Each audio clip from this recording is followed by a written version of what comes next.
ಒಬ್ಬ ತಂದೆ ಇದ್ದಾನೆ ಅಂತ ಅನ್ಕೊಳ್ಳೋಣ. ಅವನು 4 ಜನ ಮಕ್ಕಳಿದ್ದಾರೆ ಅಂತ ಅನ್ಕೊಳ್ಳೋಣ.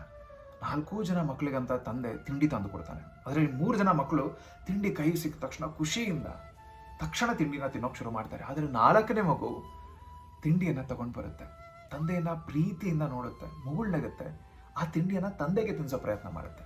ಈಗ ತಂದೆಗೆ ಏನಾಗುತ್ತೆ, ಬಹಳ ಖುಷಿ ಆಗುತ್ತೆ, ಅತಿ ಪ್ರೀತಿ ಹುಟ್ಟುತ್ತೆ.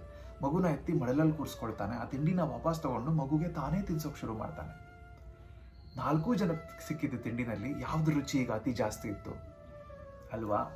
ನಮಗೆ ಈ ಜೀವನದಲ್ಲಿ ಯಾವುದೇ ವಸ್ತು ಅಥವಾ ವಿಷಯ ಸಿಕ್ಕರೆ ಅದನ್ನ ಸಮರ್ಪಣಾ ಭಾವದಿಂದ ಅವನಿಗೆ ಮೊದಲು ಅದನ್ನು ಅರ್ಪಿಸೋದು ಬಹಳ ಮುಖ್ಯ.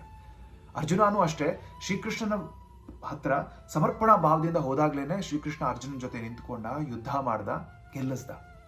ನನ್ನ ಜೀವನದಲ್ಲಿ ನನಗೆ ಏನೇ ವಸ್ತು ಸಿಕ್ಕರು, ಏನೇ ವಿಷಯ ಬಂದರೂ ಸರ್ವಂ ಕೃಷ್ಣಾರ್ಪಣಮಸ್ತು ಅನ್ನೋ ಭಾವನೆ ಇದೆ. ಅದು ಯಾಕಿದೆ, ಏನಿದೆ, ಅದರಿಂದ ಎಷ್ಟು ಒಳ್ಳೇದಾಗುತ್ತೆ, ಏನಾಗಲ್ಲ ಅದೆಲ್ಲ ನನಗೆ ಗೊತ್ತಿಲ್ಲ, ಬಟ್ ಅದಿದೆ.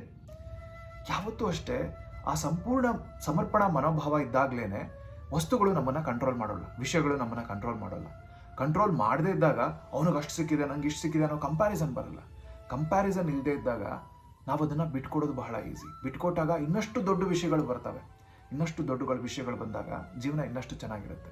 ಆದ್ದರಿಂದ ನಿಮಗೆ ತಿಂಡಿ ಸಿಕ್ಕಿದಾಗ ಮೊದಲು ಅವನಿಗೆ ತಿನ್ನಿಸೋ ಪ್ರಯತ್ನ ಮಾಡಿ. ಅವನು ನಿಮಗೆ ತಿನ್ನಿಸ್ತಾನೆ, ಪ್ರೀತಿಯಿಂದ ತಿನ್ನಿಸ್ತಾನೆ. ಯೋಚನೆ ಮಾಡಿ.